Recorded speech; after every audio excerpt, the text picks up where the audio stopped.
Good afternoon and welcome to Westonbirt School of Witch and Witchcraft.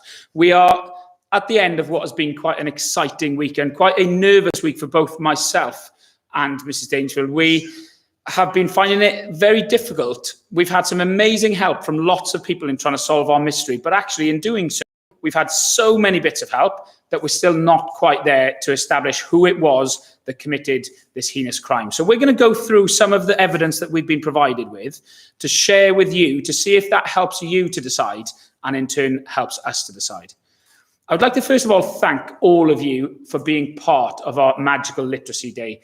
It was an incredible day. We cannot quite believe how many people got involved either on the day or since in putting in so much effort and work to try and help us to solve the mystery.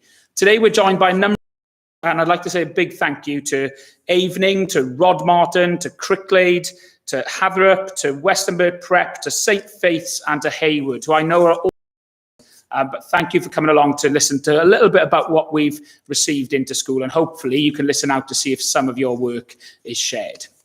So I'm going to start reading some bits out. So we're going to read parts of the various different tasks that we set and some of the things that really impressed us. If yours doesn't get read out, it doesn't mean it wasn't impressive. It doesn't mean we didn't enjoy it or appreciate it.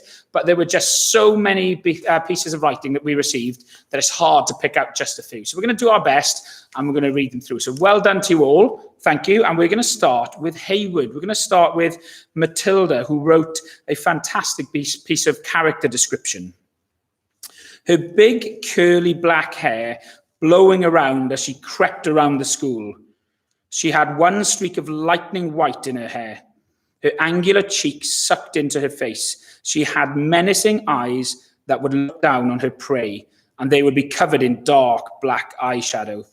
She had a small handbag on her side, and every so often you could hear a little squeak coming from the inside, as if someone was asking for help. A wonderful and quite spooky description there.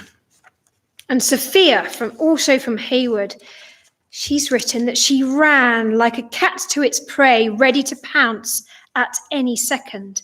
Her curly chestnut hair was blowing in the fresh wind, her silver streak shining in the cold sun, her mystical cape flowing like bat's wings. And then we have another one from Avening, and this is Nell with a super character description, which really makes us think about who we're listening to. Long locks like silver moonlight in the night sky, wicked eyes glinting at the scene of the crime, lips curled into a malicious smile.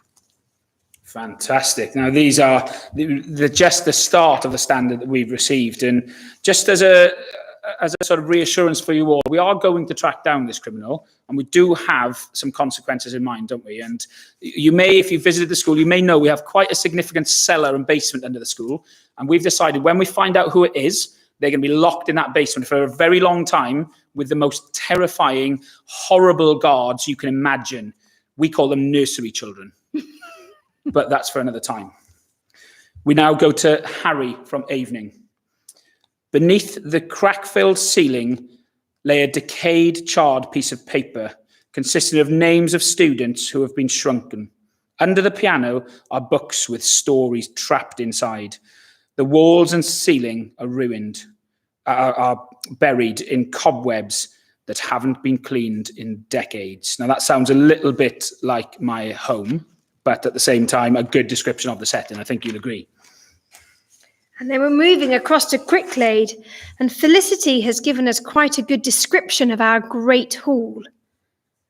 When he looked at the opulent hall, he saw golds, royal blues, rich reds standing out in the antique furnished room, lit by candles, chandeliers, and fireplaces which gave off a warming glow. As his eyes adjusted to the dim light, he glanced over at the piano. He noticed most of the dust had been disturbed.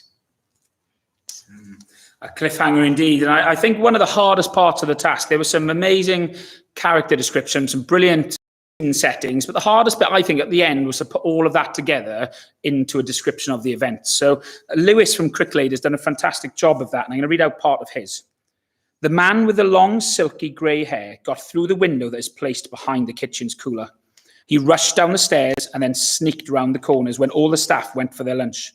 He headed into the library to the second shelf, which was full of potion books. That is where he got all the different potions and combined them to a blinding red-coloured shrinking potion. He carried it in a cauldron and went through the back door and then went through the window that he broke open. He then got a jug from the plastic pot cupboard and he poured all of it into the jug.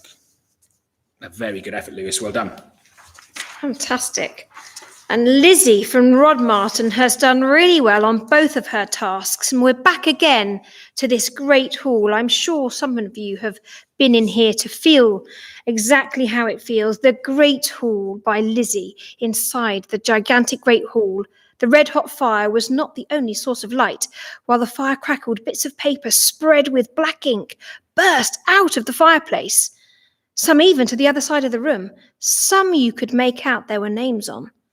The unused piano, still covered with dusty cobwebs, was in front of a table which had big footprints leading up to it. The table was covered in... The room smelt weird, a damp and musty smell, much more than the normal smell. And Lizzie's second task was equally as impressive. And I'd just like to point out here the use of things like similes and the use of zooming right in on detail that I was really impressed with. The witch was covered head to toe in a black robe. Even her hair was black, except for one bunch of her hair, which was like a badger's stripe down its black back. Her face, covered with warts, had a long, pointy nose, with the witch's piercing, deep black eyes peering down at the jar held by her wrinkly hands. The slim, shy, sly, scheming, secretive witch was very quick to hide the jar next to the tree if anyone came close, and would use her wand to make herself invisible. A truly suspicious character indeed. And I'll move on to Westonbirt Prep, to Ben. His character description goes like this. The mysterious witch silently crept out the shabby double doors like a cat stalking her prey. Her long black robe cascaded behind her, a waterfall of never-ending darkness. She held a bottle of scarlet red liquid glinting in the evening sun.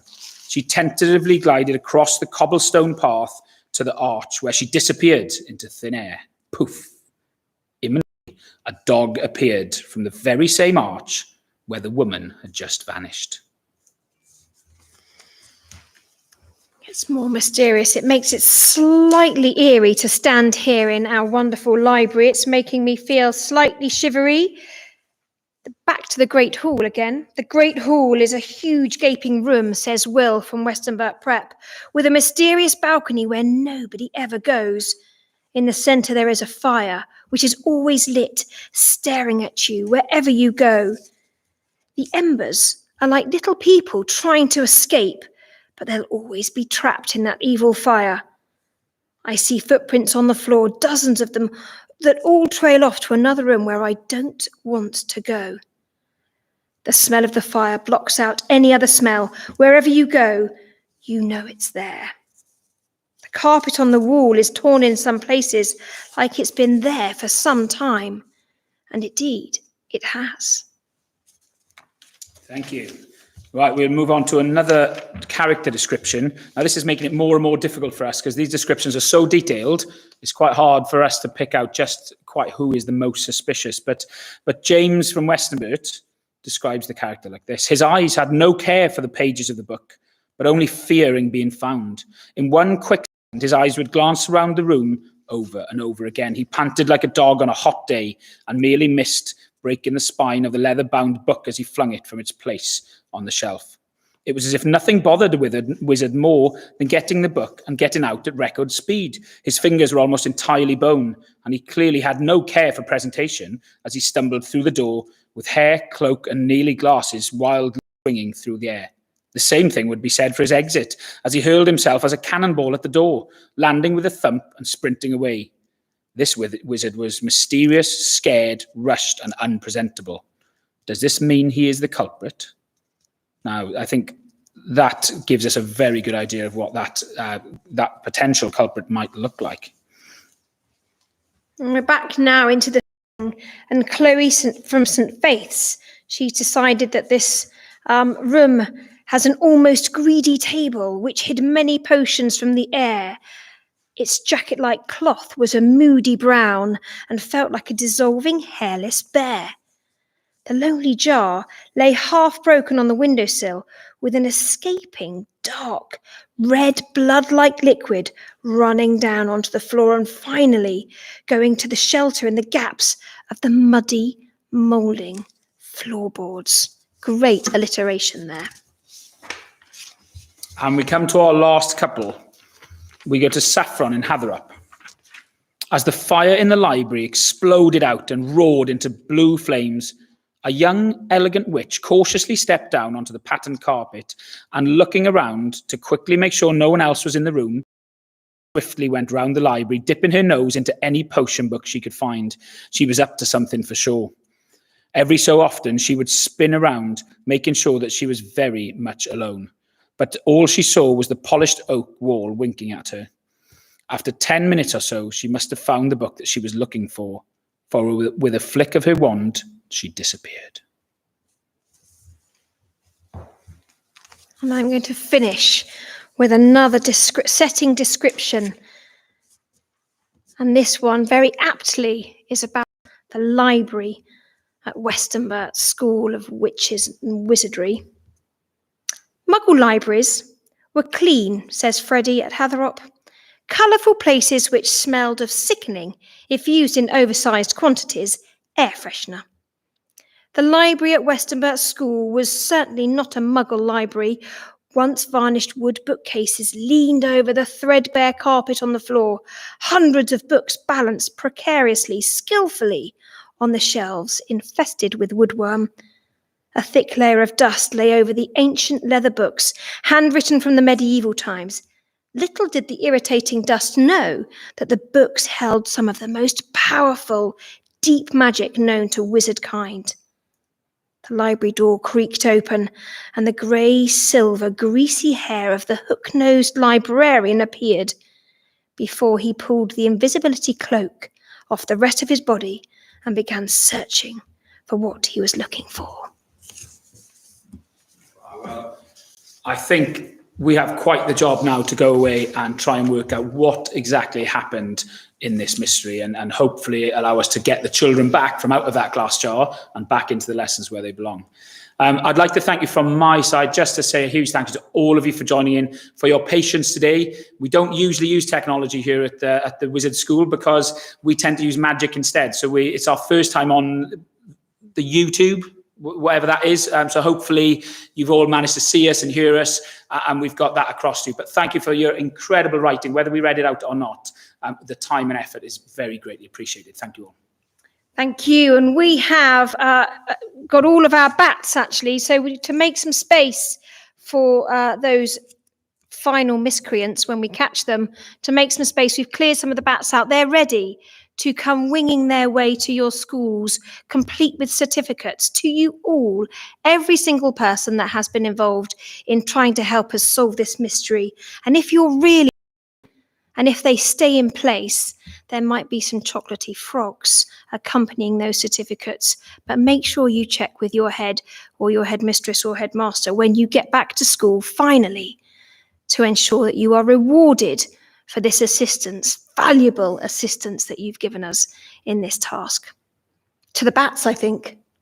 Indeed. Thank you very much, everybody.